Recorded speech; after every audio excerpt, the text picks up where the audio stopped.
God. Yes, exactly. Your communication with God, your interaction. So, but this is not asking too much. That we have got a country called Uganda, which has been in the hands of people who say they are Pan-Africanists, they are patriots.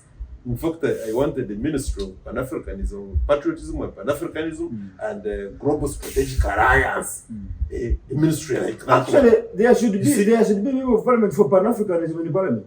Those are the specialists to do. You see, this is what happens. To make matters worse, you remember that we have got a Pan-African parliament which sits in South Africa. Do you know that the law is that it must come, the MPs representing Uganda must come from the MPs elected already here in Uganda. But when you look at the caliber, they don't even know what it means. They are going there to pick allowances. Now that is again my responsibility, me and you.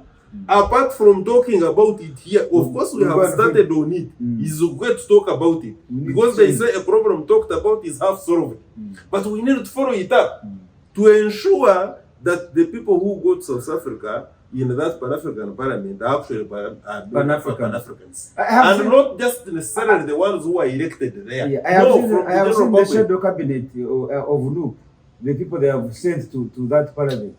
Already suggested they already sent. The shadow cabinet. There are people that have been appointed to go there and represent Uganda in the Pan-African. And you look at them, what is Pan-Africanism? Let's begin with that. They don't understand. No, but they are saying you are going to represent Irumba and Rugarama. Can you imagine? Simply because you have been elected in your politics. South Africa, Comrade Rugarama was not liberated from the jaws of apartheid, those vampires, by African blood alone. No, it was liberated by African blood, not South African blood, but African blood. And I'm sure you understand the context when I talk like that. It was African blood that liberated South Africa, not South African blood alone. But here we are. South Africa, you have seen Ghana the other day. He sent a chopper, a plane that picked 300 of its citizens and brought them back home for safety. They were in danger in South Africa. But the white man is not in danger in South Africa right now. South Africans are saying Africans are taking our jobs. But what are Africans doing in South Africa? They are toilet cleaners. They are gardeners. They are street. They are this from Uganda, Sangoma, isn't it? Sangoma. So those ones are the ones taking their jobs. However, 65% of South Africa's land is in the hands of the white man. When Africans are below his apartment fighting, the white man is at the top of his rooftop of the apartment laughing at us. A South African attacking a Ugandan. And the white man is laughing in South Africa. The white Boers. Why? Because we have made ourselves a fool. Comrade Rugarama, do you really believe that it is an African taking the job over another African in South Africa? Which jobs? Another thing. If you believe that other African natives are not supposed to be in South Africa, it's a land for South Africans only, why are South Africans in other African countries? Why are South Africa's multi-billion companies like MTN here in Uganda? The mining sector. Nigeria as well. Yes, Nigeria. The mining sector in Uganda is full of South African mining companies. Breweries, banking system. Stanbic Bank, isn't it here? You get it? DSTV, they are here. Now, if you looked at Uganda, for instance, South Africa and Uganda, which one is taking much of the other's money? Which company does Uganda have in South Africa that is getting billions of money, bringing it back home? Free your mind now. Be part of the People's Pan-African Parliament. The Pan-African Pyramid Debate with your speaker, Andrew Irumba Katusabe. Welcome to yet another edition of the Pan-African Pyramid Weekly Roundtable with your speaker, Andrew Irumba Katusabe. My comrade Daniel Garama Chico, 2 weeks absent, but with apology. With apology. I have a feeling that probably there were other engagements and therefore we are working even when we were not here. Yeah. But I missed this place. But I hope that our audience who's picking us, we are now battling with this outbreak called Ebola. I hope that we are not greatly disturbed by interfering. Welcome to the show, Comrade Cabinet-Rugarama. Thank You know, so nowadays, my time now, I am one of those extremely busy bees. It means you are making money. Not necessarily money, but I'm trying to make use of every minute now I live on earth. I recently enrolled for a law degree. Congratulations. I'm doing law. So now, most of the times when you don't see me here, I am in research. We have a visiting lecturer from Nigeria. Oh, okay. That's a common law country, so yes. Latif who? It's called Latif something. That professor. You need that resource. Everything you speak, you must quote. You must have an authority. You must have an authority. Some of the authorities telling you 1928. 1928 now, by the time you read. And an authority must be an authority. You don't just go on the street and pick anything. Exactly. I am beginning to see these books of Professor William Kanyamba, the book he wrote. Oh yes. Those are the authorities. You must have started with Francis Ayume. Yes. So they are becoming very, very common in my brain. So my brother, then we have the Pan-African Awards coming up in August 29. Oh, that's true. And it's really, so my time is really cut in between there, but my apologies. Now, Comrade Rugarama, last week, today is Monday, but last Monday was 25th of May, and we are celebrating Africa Liberation Day. I happened to take part in the celebration, but I wrote a protest note. I think I shared in the speech with you. African leaders are celebrating Africa Liberation Day. In my opinion, Africa is not independent still. Although today, the white man might be in the back of the black man. They just switched seats. The white man now went into the back of the black man.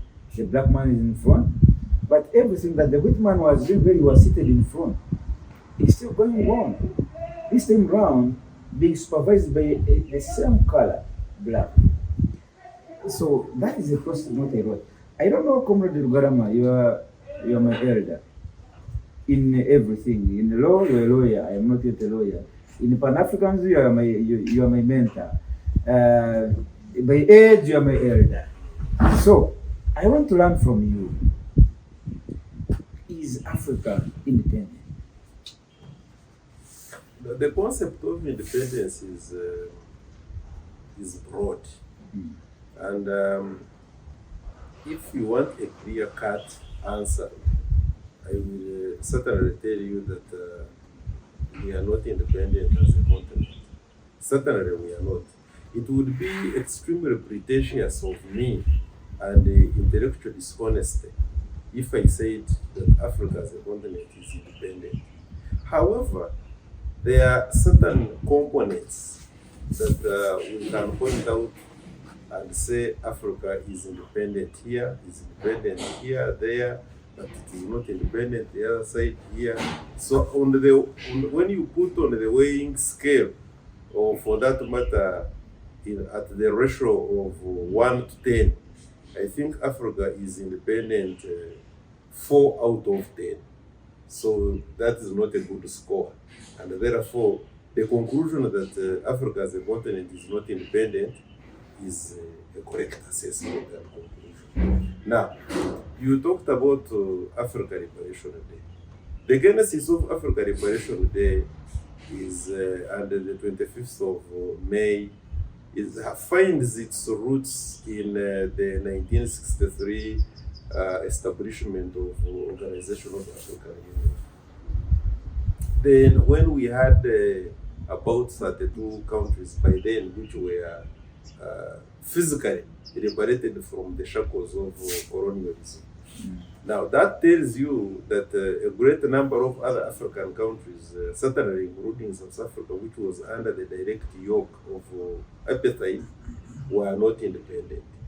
So then, when we had the likes of Sejefo, Kwame Nkrumah, the Patrice Lumumba, the likes of Mwalimu Kambarage, Julius Nyerere, Olympiacos, Ben Bella, Amilcar Cabral, all those, that group who were congregating initially, the choice of the venue being Addis Ababa was because the emperor then had been persuaded by the whites who didn't want to see unity. The white man has always, the forces that divided us in 1884, 1885, I've said this several times, and I will keep repeating it for purposes of people understanding that the forces then are actually now available, probably in a more vicious manner than they were at that time. Therefore, the Africa which was divided around that time, and colonialism took root with all its attendant impact, has not really left. But suffice to say that when that was achieved, of course we can have another debate, a huge debate about the efficacy of the Africa Liberation Day and the Organization of African Union, which was by 2002 renamed the African Union. We can have a huge debate about it. But look at it this way, that the 32 countries which had managed to expel the white man from the African soil, where we had direct colonialism, gathered, like I mentioned, a good number of them in Ethiopia, Addis Ababa, and said, we are now giving ourselves a responsibility. The major responsibility of the leaders that met in Addis Ababa, 32 in number, was one. Major responsibility was one. And the moment we get this history correct, then we shall be able to diagnose the balance of the problem. What was it? It was that the rest of the African continent that was not liberated, physically, should be liberated. My 50 cent is that that has been achieved. Achieved in the sense that, physically speaking, there is hardly any part of the African soil that is physically under the yoke of colonialism. About imperialism, that's another thing. Because neo-colonialism? Yes, neo-colonialism, yes. But is alive. Very and kicking. Of course, the area we realize that and we do something about it, the better for us. But the forces that seem to be against that are also very many. What I want to probably share with the public is that the Organization of African Union had a major responsibility. Of course, they had their differences, whereby the Casablanca group and the Monrovia group, which had the likes of Kambarage, Julius Nyerere, who believed that the entire liberation of Africa is supposed to be gradual, and we are not supposed to hurry it. Whereas Sejefo, Kwame Nkrumah, the Casablanca group, was that no, actually what we need is that let us not leave the confines of this conference without one army, one currency, one country. The rest of us, wherever we are, we can be just provinces. Because when we allow ourselves to get comfortable in the offices being saluted, opened, cards being opened for us and that kind of thing, we shall find it extremely very hard to give up some of this pseudo-independence. You hear the word. Now, that never happened. The Monrovia group carried the day. The Casablanca group lost, and they ended up not getting one Africa. The United States of Africa, which Comrade Irumba, the Rex of Rugarama here, the Brian Kaboros, Joshua Mapongas are talking about, Gov't Mumba are talking about, was supposed to be achieved then. We missed that opportunity. I'm glad that those who failed it, like Julius Nyerere, before he died, he went on to the grave of Sejefo Kwame Nkrumah and apologized. He said I was wrong, you were right. But now that I believe that I can communicate to you, and that is one thing. So therefore, when you look at what they purpose as the leaders of Africa, then what they purpose to achieve, and what has been bedeviling Africa as a continent, the ideological bankruptcy, the less penetration in terms of trade, the poor infrastructure, be it roads, travels in air, on water, the countries being opened up to each other, trading amongst themselves. When you look at things to do with the poor health systems, you look at very lobster and disorganized public service. You know, as the health sector being almost run down, we are not. Even when they had proposed that Democratic Republic of Congo acts as the pharmaceutical hub, which it is now, but it is not doing it for Africa. It is every country outside goes to DRC to steal not just the minerals, but also because there are some minerals, by the way, which help in cancer-related diseases. They get those components from DRC.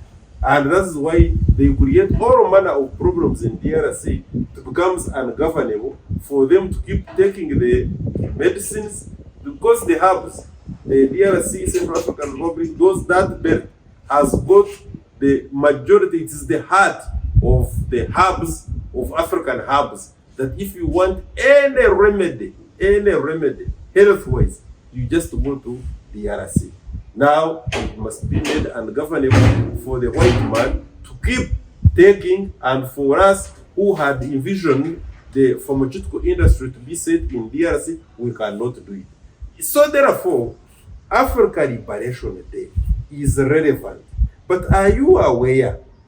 Because when we keep reminding ourselves that we are not yet independent, then we keep hammering ourselves. Because you see, truth be told, Comrade Irumba and our esteemed viewers, the reason as to why Christianity is alive and well is because the Christians purpose to gather every Sunday.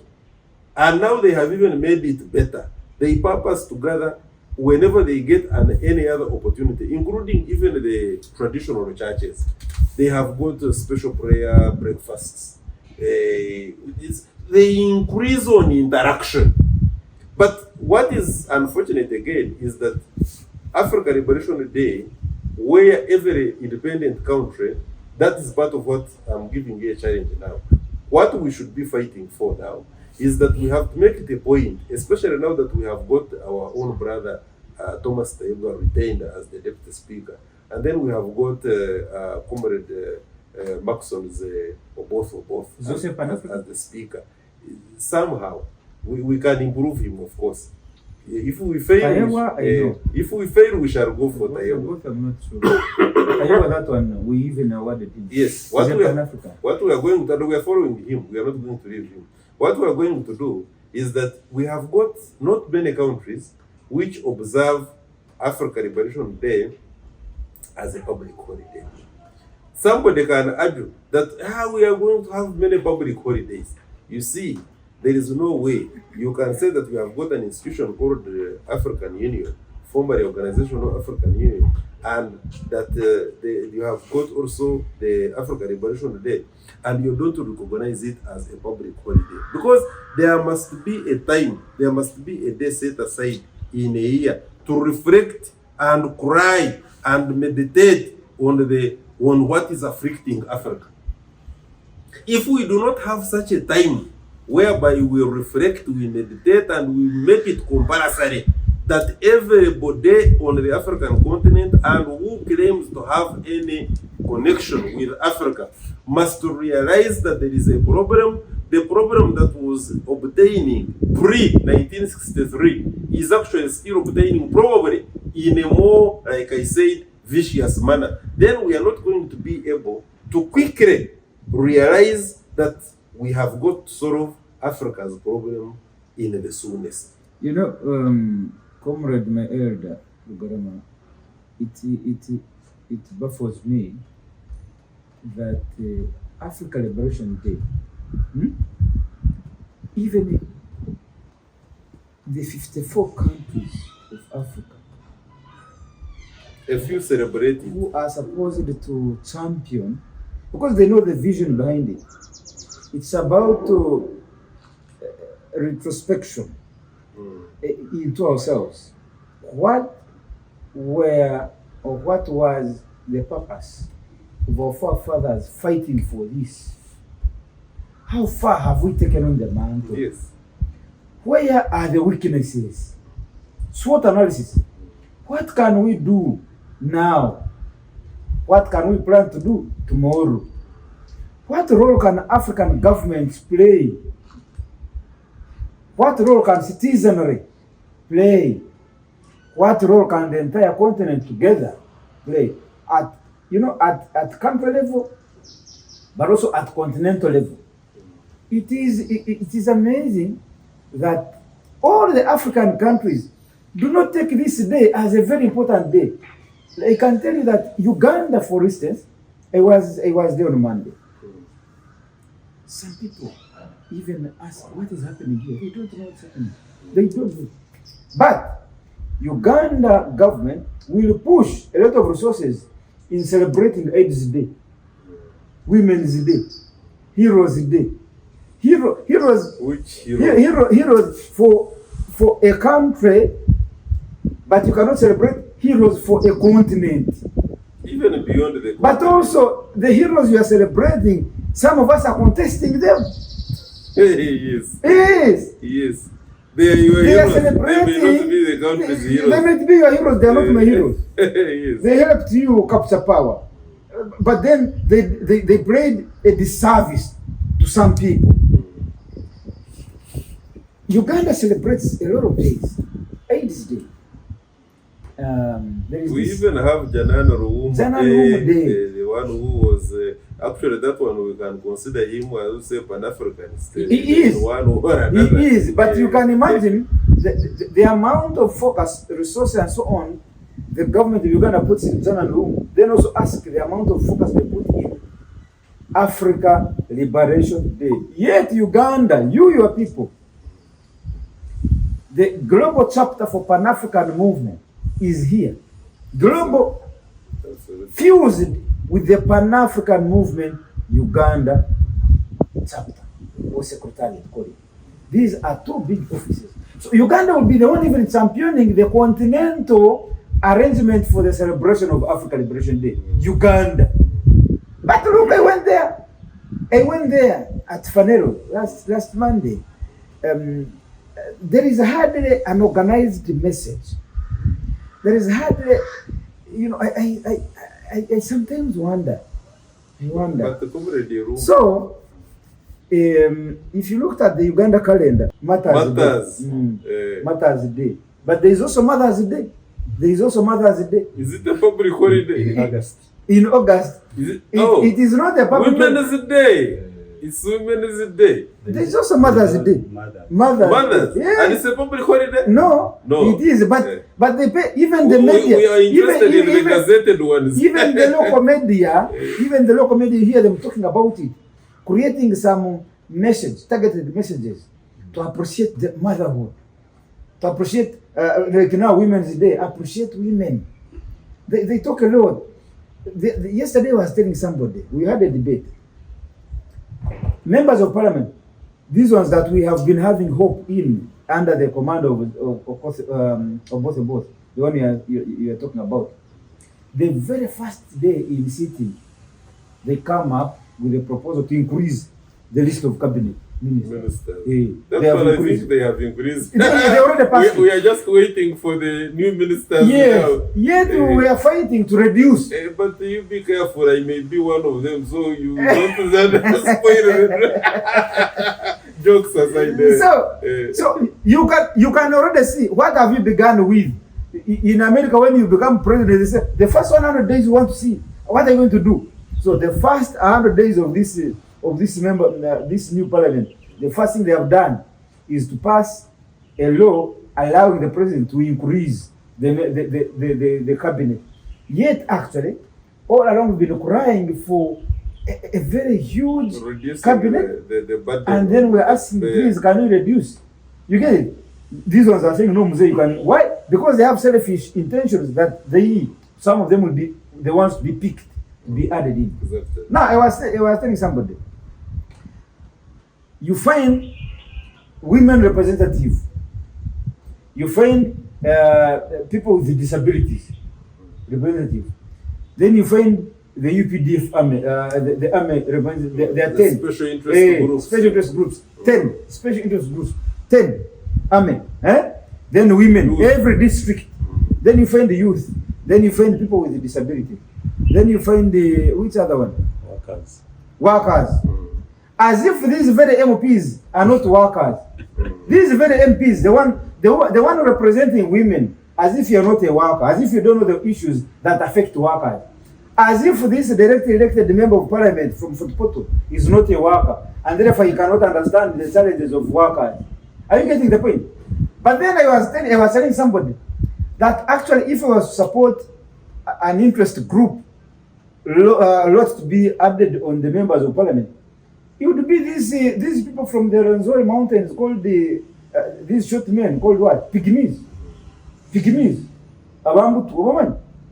These shortest men. I have done research about them. I did that research with Dr. Kaban. These are the most marginalized group of people. That nobody talks about them, nobody even wants to know that they exist. So those ones, if they really suggested to send an MP to fight for their interests in Uganda, you would agree. But you are sending an MP to fight for women. What is the problem with women? You are sending an MP to fight for the disabled. Probably there was a problem in the past, but I think now you are sending an MP to fight for the army. What are the armies? Is the army in Uganda really underprivileged that they need a special interest? No. What they would say. So you look at these people, the pygmies. Some people even think they don't exist. When you go there, they are living in a different world. And they are not few. We have got a good number of them here. They are Bayad. Actually, they call themselves they are Bayad. That's their, is it what name? So, but for me, Comrade Irumba, my take here is very simple, and I want to keep it short. Doing politics, not just in Uganda or Africa, doing politics, globally speaking, is not as simple as people think. And that's why politics, for instance, in a country like Ukraine, have gone wrong. Why? Because the head at the apex, who is running the politics of that country, is not schooled properly in the art of governing people. And you can see where he has rushed his people. Therefore, some of these things may not be very easy to see on the surface, like balancing politics on the Ugandan scene, on the African scene, and we have got a lot of interferences. You find that the kind of so-called domestic politics we use, with the kind of governance that we work with, is not indigenous. And because of that interference from the foreign hand, the foreign interference, be it in economics, be it in the social way that people appreciate life, we have got so much. And it takes me back to what we started with, that this African liberation thing, are we really liberated? Are we free? The answer is no. And it is not because, look at the way we behave towards each other. Look at the way we do our politics. the way we do our trade, business, the economics, is so not organic that you can really see that there is a hand which is no longer invisible. And because of that, there is quite a lot that the intentions of the founders of the African Liberation Day, pre and even during the 1963 Organization of African Unity, have not been achieved. So the challenge is now on me.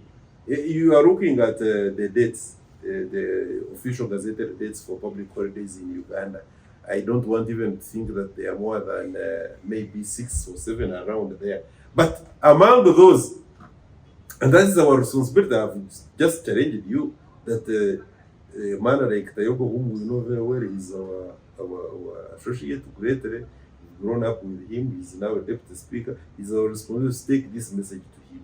And we have to achieve that day as a public holiday. Why? Because even other countries which subscribe to the African Union celebrate Zimbabwe, Mozambique, etc. They celebrate that day and they recognize it as a public holiday. Now, by having it as a public holiday, we are not simply telling people to go home and sleep, not to go to public offices or banks are closed, and that is our interest. No, it is that like we have got a Sunday where we say, yes, we have other days, anytime you can communicate to God from any place, but let's reserve a day. Sunday is specially spared for God. Yes, exactly. Your communication with God, your interaction. So, but this is not asking too much. That we have got a country called Uganda, which has been in the hands of people who say they are Pan-Africanists, they are patriots.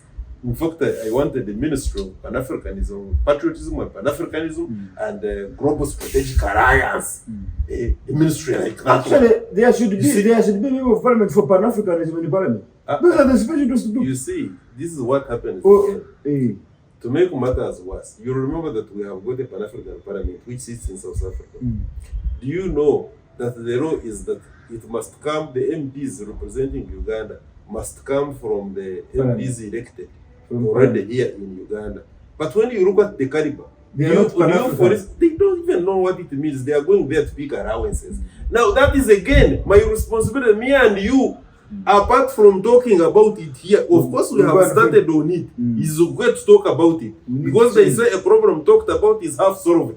But we need to follow it up to ensure that the people who go to South Africa in that Pan-African parliament are actually Pan-Africans. And not just necessarily the ones who are elected there. Yeah, I have seen the shadow cabinet of NU, the people they have sent to that parliament.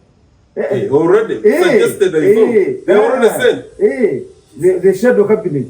There are people that have been appointed to go there and represent Uganda in the Pan-African issues. And you look at them, what is Pan-Africanism? Let's begin with that. They don't understand. No, but they are saying you are going to represent Irumba and Rugarama. Can you imagine? Simply because you have been elected in your politics. In parliament. That really, and some of them, by the way, they cheated their way there. Of course. And I have told, I've said. So now that needs to change. We need to do something. They are Pan-African organization in Uganda. Like they say, we have workers representative from the unions. We must have a Pan-African. From the Pan-African organization. From the Pan-African bodies. Yes.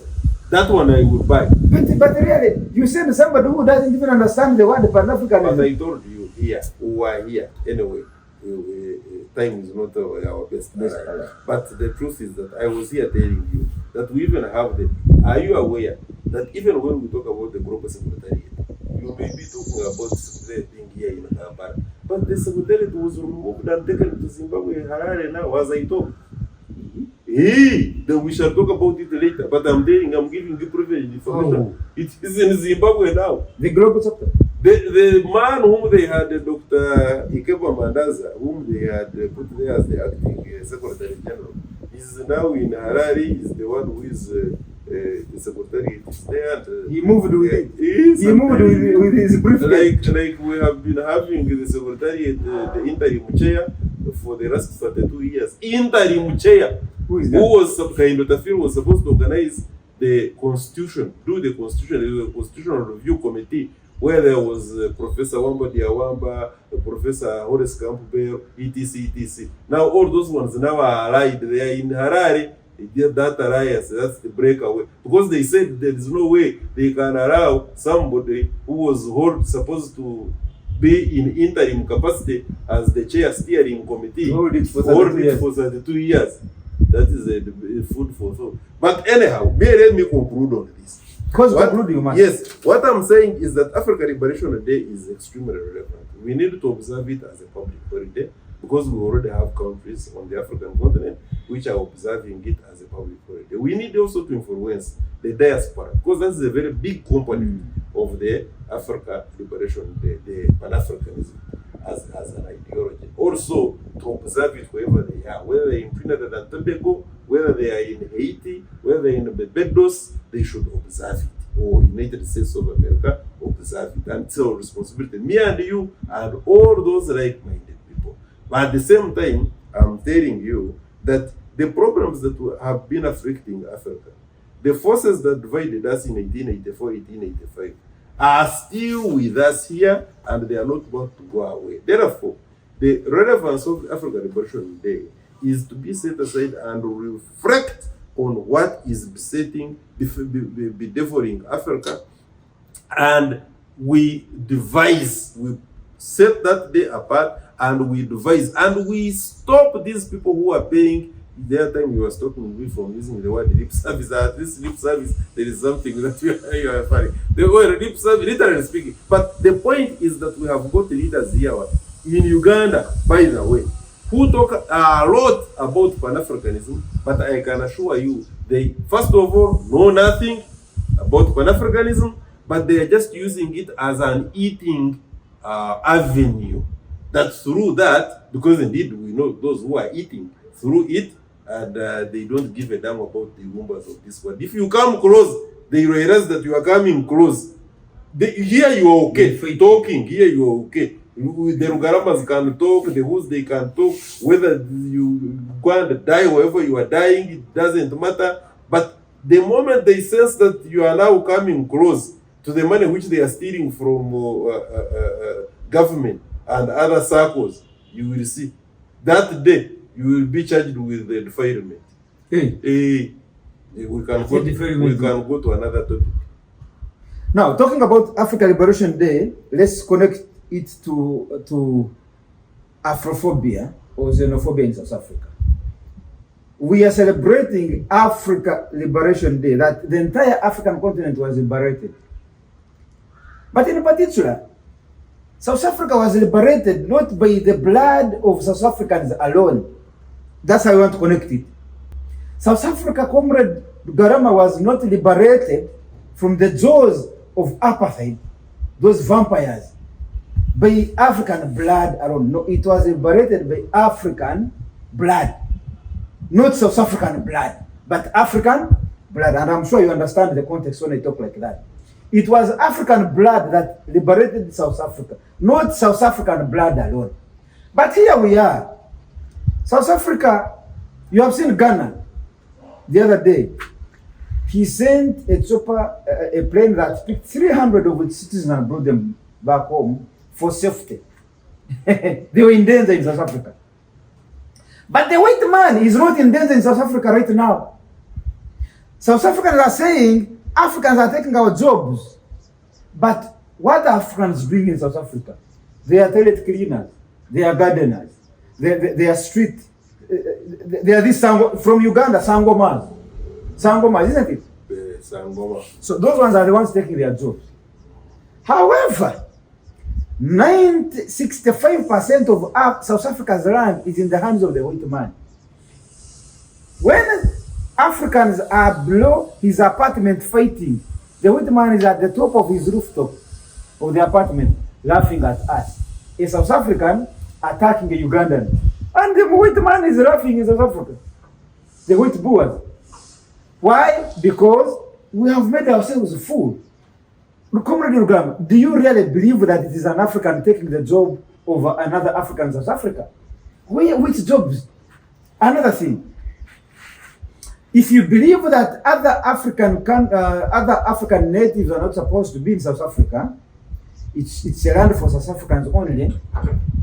Why are South Africans in other African countries? Why are South Africa's multi-billion companies like MTN here in Uganda? The mining sector, Nigeria as well. yes, Nigeria. The mining sector in Uganda is full of South African mining companies. Breweries, banking system, Stanbic Bank, isn't it here? You get it? DSTV, they are here. Now, if you looked at Uganda, for instance, South Africa and Uganda, which one is taking much of the other's money? Which company does Uganda have in South Africa that is getting billions of money, bringing it back home in Uganda? Vis-a-vis South African companies that are here, extracting billions of money, taking them back to South Africa. So if we were to fight that way, where would South Africa be? And it's not only in Uganda. South African companies are in Kenya, they're in Nigeria, they're everywhere.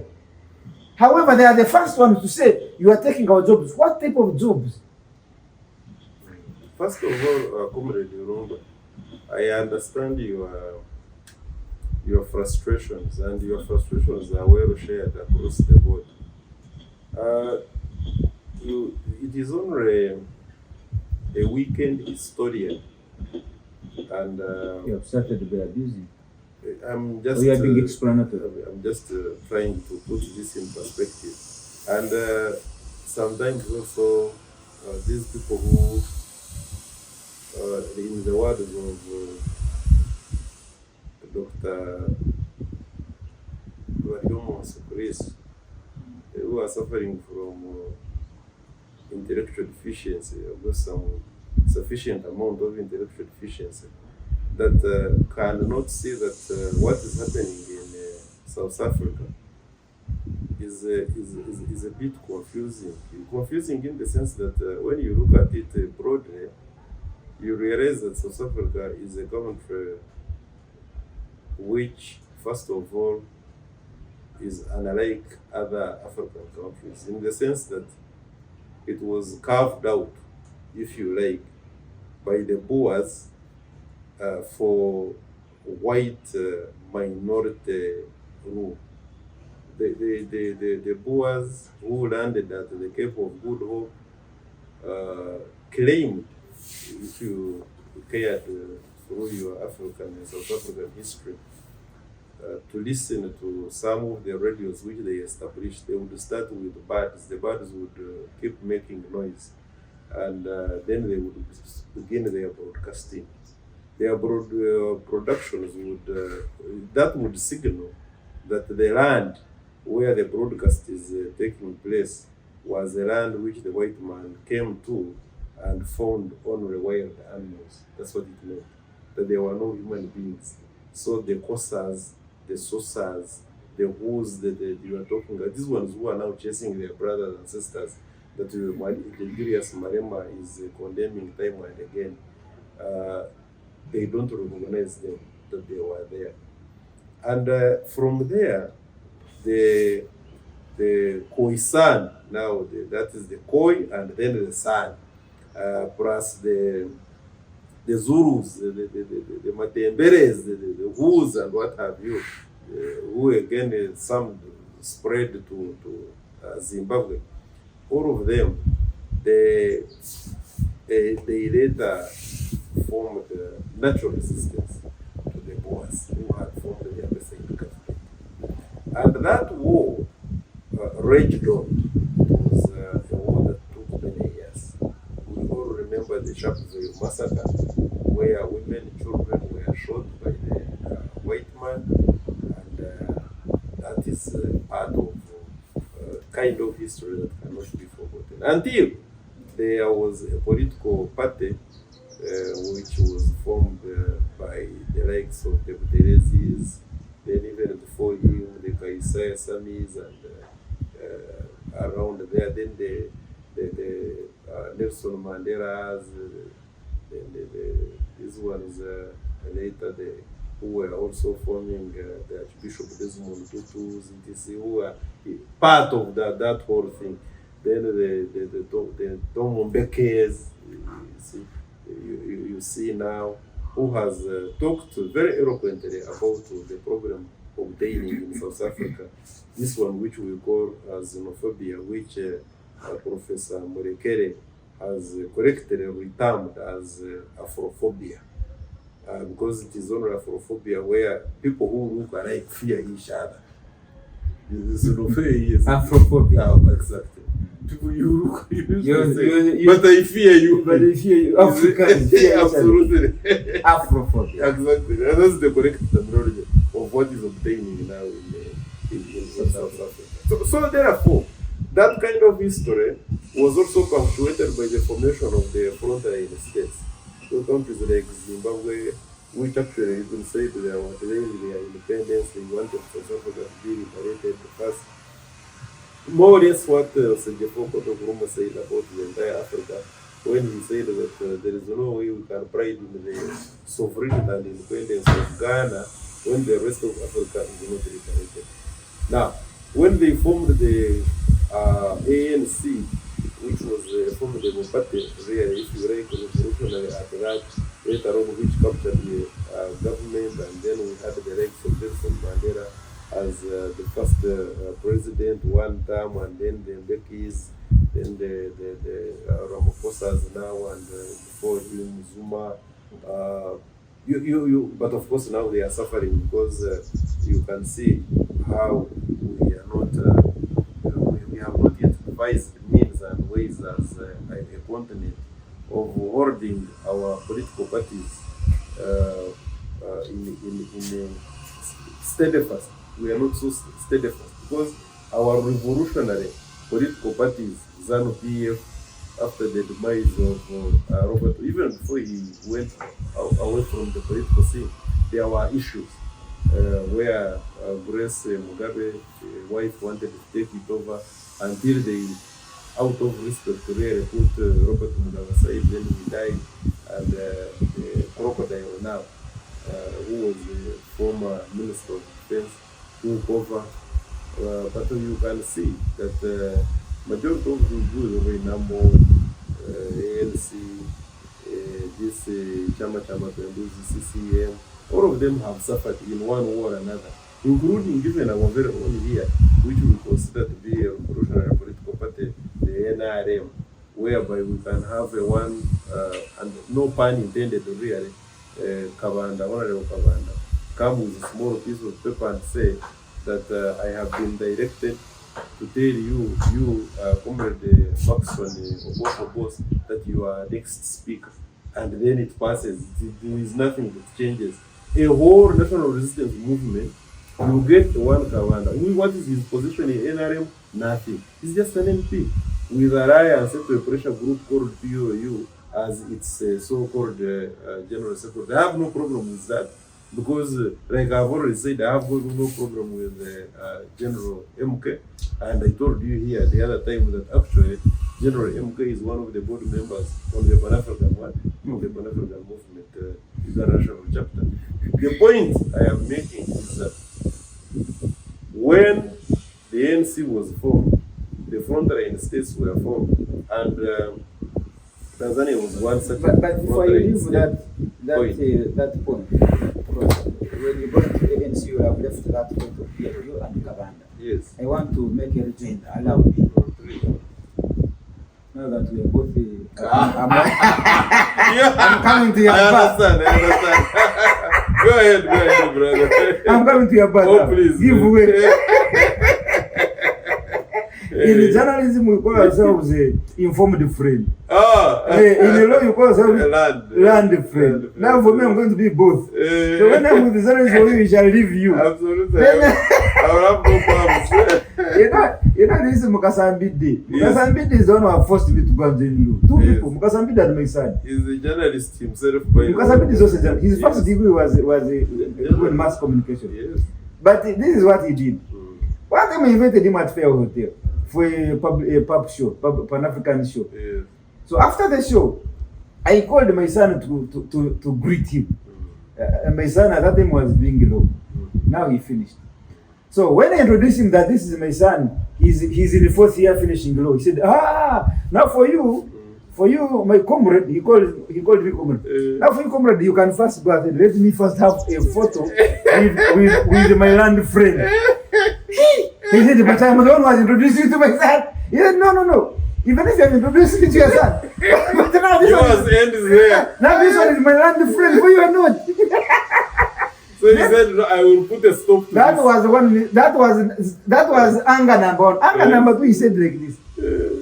Comrade, even if we die and we go to heaven, God is a judge. So in heaven, God surrounds himself with lawyers. So when we reach in heaven, there are two chairs. One is for the judge, God. Now the other two, one is permanently for lawyers. Now the other one is for others. So others are those other professions. Now if one profession arrives before you, for instance, if an engineer arrives before a journalist, an engineer will take seat. But the one for lawyers, You must be reserved. so we shall be in heaven. We shall be next to God, the judge, and with lawyers, then with others. Trust Now, him. unfortunately, you might arrive late, And you have no seat. and you have no seat. Trust him, Kasambide. He's capable. Because I mean, He's capable. I said, Mukasambide, really. I have when I bring you my son and you distance me. The good thing now. Then we laughed it off. Now, I generally say, I told him, this degree is yours. Yeah. Yours and my son. It is not even mine. Absolutely. Because they also want to sit near you. Uh, So, let's go back. Now, for me, the PLOU and the Commander narrative that you brought, for me, I'm not even interested, first of all, in who delivered the message, Commander. Commander is not my problem. Neither is he. Although it is also something worth debating, but here is the biggest issue. Comrade Rugarama, the primary mandate of Parliament is to be a watchdog to the other two arms of government, Yes. not the other way around. Parliament is there to check the excesses of the other two arms of government, the judiciary and the executive. Now, the military falls under the That is executive. They are the ones who are. exactly. In the fact, Parliament is the boss, because they're even the ones who appropriate money for those other They pass the budgets. to run. They question them. Yes. You know. They even have committees that audit They vet the them. money. They even vet them. They can Yes. refuse you. They can refuse You you. can refuse to be a chief justice. Yes. Now, my problem is a CDF who is supposed to be subordinate to the Parliament, because it is even the Parliament that is supposed, only that for CDF, but it is the Parliament that is supposed to vet the Minister of Security, Yes. and this one for the army. I think CDF, that one is not vetted by Parliament. It is the Commander-in-Chief The Commander-in-Chief. who appoints. Yes. But again, even when the Commander-in-Chief appoints you, you are still subordinate to the Parliament. Actually, they can summon him, but he cannot summon the Parliament. Yes. Last time when they summoned him, we called them crown, and they carried their tails. Now, because of that incident, the last time when they summoned him and they called them crowns and they called their tails, now he has subdued them to the extent, Rugarama, that he can write a note Just a minute. and give it to any messenger. Any messenger. This time around, it was Omutume Dauda Kaman. Tomorrow it can be you. Yes. He gives it to you and he says, please take this. This is what I want. He wrote a note, gave it to Mutume Kavanda, and whatever the note said is what it is. No, he sent his generals as well on that party. The generals were there. No, but the message, the messenger, generals were there, yes, in attendance, but who read the message, who took the message? Mutume Kavanda. Now, for me, the argument is that a person who is supposed to be supervised by Parliament is the one determining who the next speaker shall be. And both of them. Are you getting that, Jimmy? True. For me, that is the biggest undoing. If it was the President Museveni, one would understand. Yeah, he's the fountain of honor. Okay, fine. Hey, he's the president. Yes. But now, Even when we came in as NRM, by the way, we didn't even question anything. You see, so the dilemma for me, Comrade Irumba, my dilemma is so I share again. And moreover, the party that Omutume Kabanda is using to front that message is not a party, is a pressure group. Yes. A pressure group is now influencing who heads the parliament. Although, of course, somebody who wants to weaken our argument will come up and say, but finally, where did Oboth, where did the Tayewa go to pick their nomination forms? And that was just, that was really just, the Baganda called it Okoi Sao, you know. But the truth of the matter is that and you see, if we wanted to do it, and I came from that angle, where I was telling you that you see NRM is rated at the level of Chama Penduzi, the ZANU-PF, the African National Congress, the Renamos, and ETC, including some of these revolutionary parties in China and maybe Vietnam, etc. And to see this happen, and I have always told you, by the way, I have got nothing personal against the likes of Honorable Daud Kawanda. No, absolutely. I mean, he even doesn't know me. Bro, maybe the General Cabinet-Rugarama was wood because I've communicated with him several times. And lately, I have not managed to see him. I hope that anytime soon I will be interacting with him. Because these matters we must be brought to his attention. The Pan-African agenda, there is no way we can have our board members really play around with words like Pan-Africanism when they are not living the Pan-African agenda. The truth is that going back to the ANC, when they formed the spear, that's the Mokoswa something. That was the name. Yes, that is the name of the fighting wing. And that fighting wing spread the youth. Actually, Sambarala is coming for the award. That woman, she's coming here. Exactly. And we met in Burkina Faso. She's my friend. That's very good. They are actually a good member of people in coming. South Africa who need to come over here. But you see the contradiction we are looking at. This is a contradiction here. South Africa is one country, just lately, that, for instance, referred the Zionist state of Israel to the International Criminal Court. And not just referring them there, but they started also litigating seriously that they have got some scores which they have gained, and it was not even one of the Arab countries that they were fighting for their fellow Arabs who are being mistreated in the Gaza Strip, but it was the South Africans. It can't be therefore the same people who are fighting for the people who don't look like them in Gaza. But at the same time, they are now chasing away their own brothers. Their own brothers who look like them, you know, in texture, color, and what have you. So therefore, there must be something that is not being spoken out aloud. And I liked what senior comrade Mzee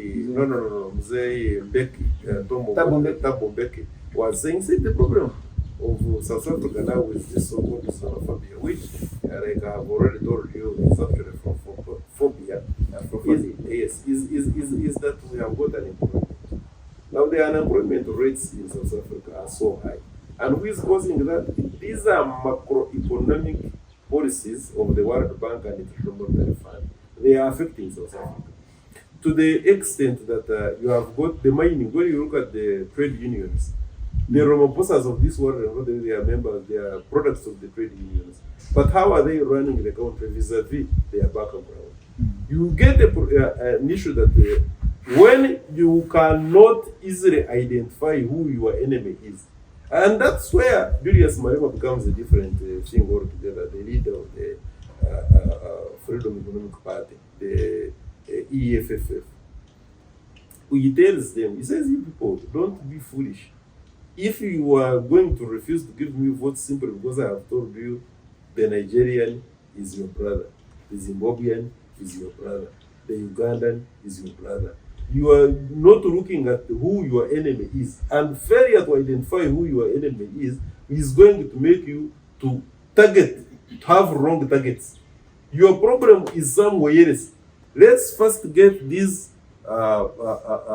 major economic groups which are making money here in this country. And then we ask ourselves, who are the people running these organizations? What are the nature of jobs? What is the government in place? Who owns land? Let's look at the factors of production. And then we ask ourselves, how are we as South Africans? Because the moment you begin chasing away Nigerian, you begin chasing away Zimbabwean, tomorrow, then you will come and say, now, the Zulus vis-a-vis the Xhosas, which one is the bigger tribe? And therefore, the Zulus are going to chase away the Xhosas. Then the Xhosas are going to chase away the Sons. You see, therefore, this must stop. We are talking about a bigger picture whereby we are looking at the entire Africa as one people. Now, for you are just into this sub-clanism. Like we used to have sub-nationalism here of Buganda Kingdom, considering themselves to be better human beings in Uganda than the rest of the beings who are here. Now, that is not Pan-Africanism. In a way of concluding on this matter, Comrade Irumba, the summary that was provided by Senior Comrade Thabo Mbeki is that unemployment, poor leadership, then you called it the hand, the neo-colonial hand in the affairs of South Africa. And when you say that, of course, those who are employed by the neo-colonialists will say you are externalizing the problem, but that's the truth.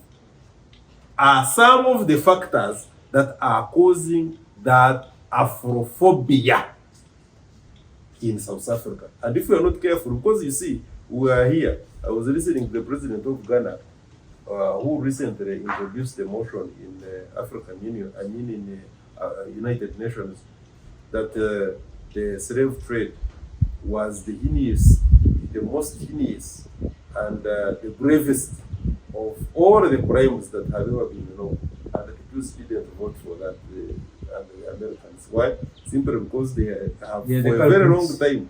No, not only that, that is the second one, which is true, but for a very long time they have paraded that the killing of the Jews by Hitler was the most heinous crime. So they don't want anybody to say bring that there one. was a bigger crime than this one. You can imagine the kind of politics that we are running. So therefore, for me, really, I join issues with Senior Comrade Thabo Mbeki, the originator and promoter of Codesilia, a giant research body on the African continent, and also the former president of South Africa, whose leadership up to now, by the way, I think Thabo Mbeki has been a president of Africa than he was of South Africa. That up to now we find him extremely very relevant. And in that context, therefore, it is my submission and final one at that, the problem of South Africa, the xenophobia, which is actually Afrophobia, is as a consequence of great high levels of unemployment, poor leadership that the ANC is providing, the now visible hand of the neo-colonialist.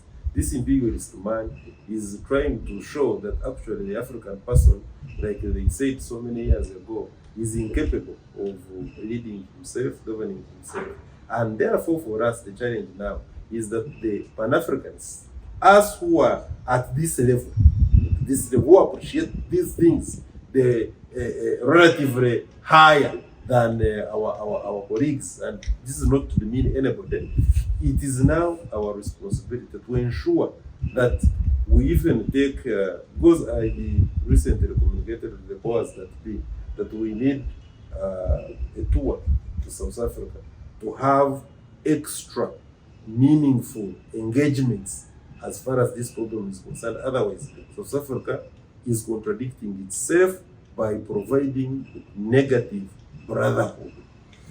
As you finish on that, use 1 minute because we also want to talk about Ebola in Congo. 1 minute. I have not heard you comment about the tactical silence of President Cyril Ramaphosa on this. Are you aware that Cyril Ramaphosa is very quiet with his ANC government? Yes. It is the people who you see on the streets, South Africans, chasing other people that are loudest.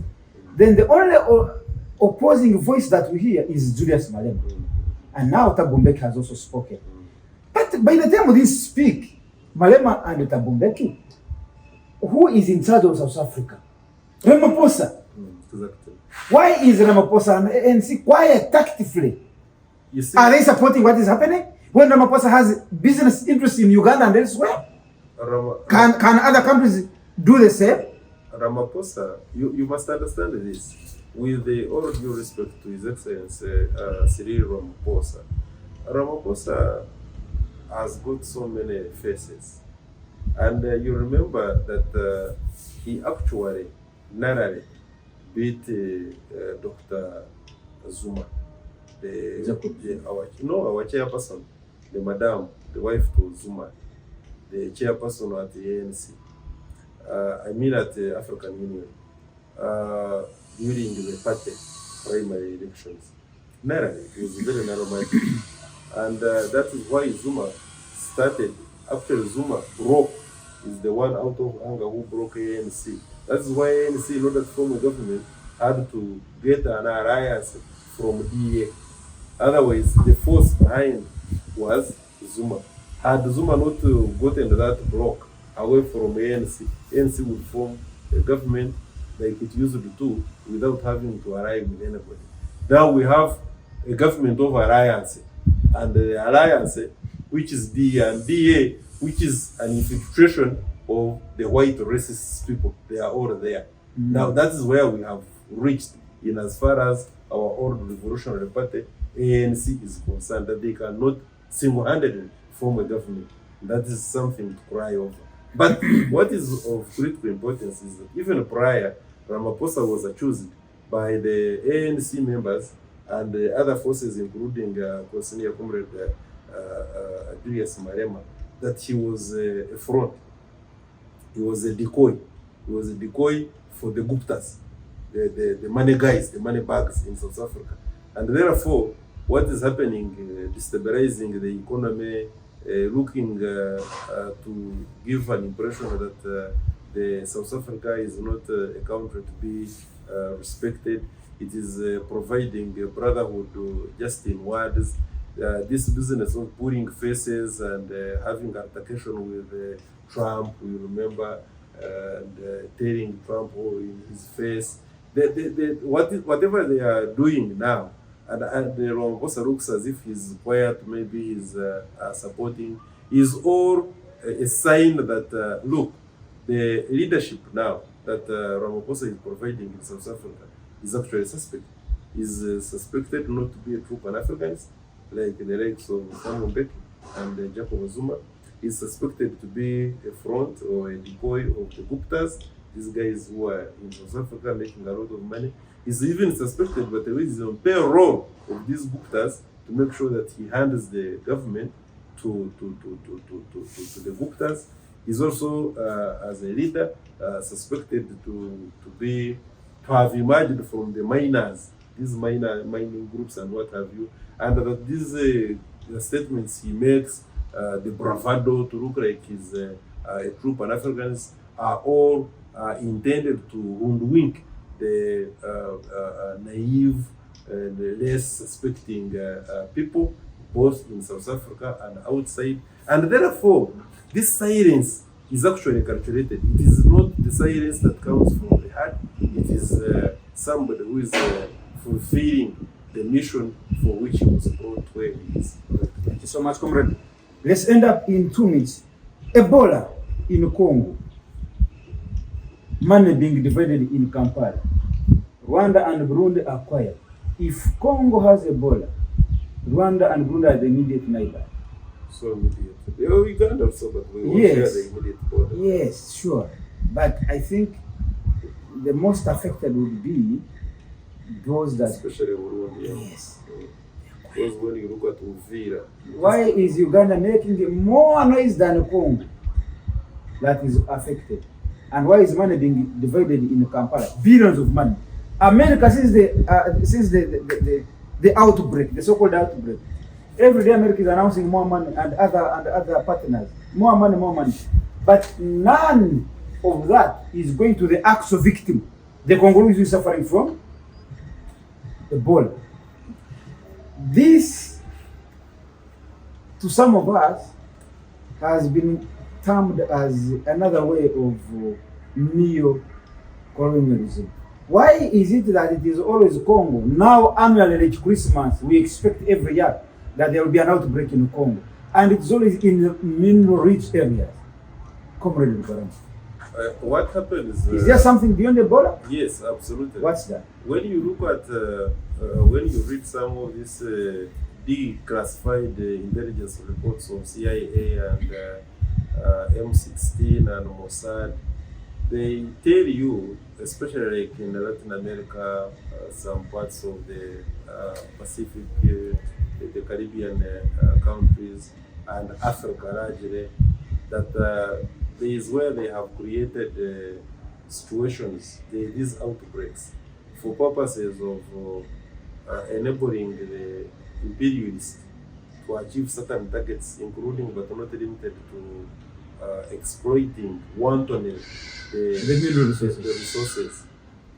What happens in a world such as the one we live in now is that we have got forces, these capitalistic forces, who will do anything humanly possible. You don't know how many episodes of outbreaks have been happening in DRC. I told you, DRC, when you look at its history, the present DRC has gone through a series of turbulent times.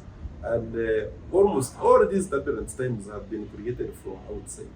And they have been created from outside to enable. The DRC, as I talk, has got the biggest presence of UN so-called peacekeeping forces, with the biggest budget, and they have been there for donkey years. MONUC and MONUSCO are all agencies of the UN, and they are there. But when you look at what they do, they have created more harm than good.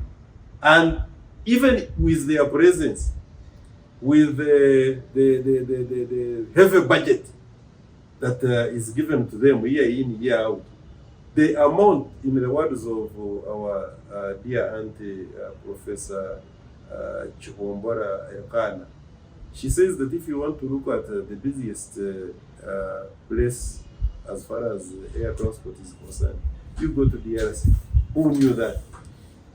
You look at the amount of planes which are taking off and which are landing, you will think you are either at Heathrow or you are at the southern wing of the international airport of China. You see? Because what are they taking off? The so-called UN planes. They are taking minerals away. They are taking assorted herbs away for purposes of medicine. I have told you that there are minerals which are also used in the medical world, especially to deal with cancer-related diseases. And you know, Africa is now suffering more out of cancer. There are even, by the way, ailments which are wrongly diagnosed, and you will think whenever you go for diagnosis, because we have been enabled to have that capacity to diagnose. There are so many cancer-related sicknesses which are actually not afflicting Africans, but they will diagnose and they will say you will have it, and finally you will die out of it. You see, death is psychological first before the physical, where you will resign to your fate and then you will finally die. I told you the classified information is that to the effect that, look, there are so many outbreaks out there. That's why you find these philanthropists like the Melinda families, this rich man, what is his name? Bill Gates. Yes, him and his former wife who divorced. I'm told part of the divorce was not out of money, but because the wife, Melinda, looked at what Bill Gates was doing as extremely inhuman and said, I cannot put up with this man. Now, he is the one. After how many years she was also right? Absolutely. So this is politics also. But you see, when somebody wakes up, it doesn't matter whether you are woken up a little bit late, but have you woken up? If indeed it is true that she woke up to the correct reality that this is a wrong person doing something evil, then we thank God for that. But what is important is that when you look at Bill Gates, he invests in viruses. The man is not a scientist. Actually, there is a war now in the United States of America, the NCD and what have you, that these great scientists, they are being who refuse to be in the line. They are followed and killed. I don't know if you are aware. They are followed. Yes, they are followed and killed. Why? Because when you want to combat a health situation, you are killing an industry. The pharmaceutical industry is one of the most leading global industries. That's Bringing in. Museveni is heavily protecting this Dr. Gwang. Yes. You know that he's guarded by SFC. Absolutely, they will kill They you. will kill him, and these other. Even the same focus of this world and what have you. How do you There's come a man up? who cures cancer in the main way that they told you. Senfuka. But Senfuka also does that. Senfuka, that's why they are giving him the kind of money to put up that brand.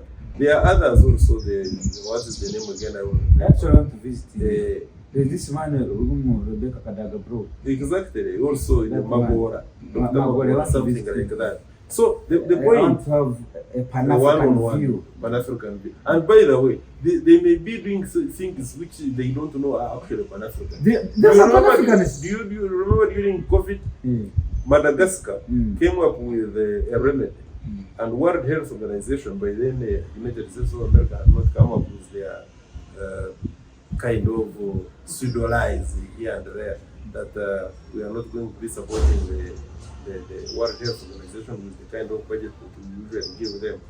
And they stopped him. They said, no, we need to check. We need to subject your substance. That's where Tanzania was getting, was it ordered for that remedy. Then they said, we are losing here. So, in the face that we have got the hegemony, which is killing progressive scientists who say, no, for us we get the cure and we spread it to the people. For them, they want to have the people sick, they increase the disease burden so that they can keep the industry well and alive. That is now what we are talking about.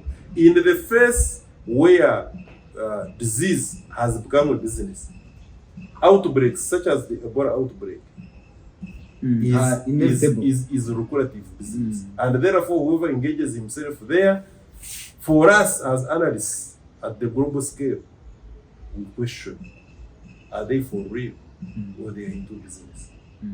God save the nation. Thank you so much, Comrade Daniel Rugarama Karochiko. This is Pan-African Pyramid Roundtable. Thank you so much. My name is Irumba Katusebe, your speaker. And we say, Africa, don't agonize. Organize. Don't agonize. Organize. 29th of August 2026 at Speaker Zotogonyo is the 9th edition of the Pan-African Pyramid Global Awards. I want to see you there on that day. Thank you so much. Free your mind now. Be part of the People's Pan-African Parliament. The Pan-African Pyramid Debate with your speaker, Andrew Irumba Katusabe.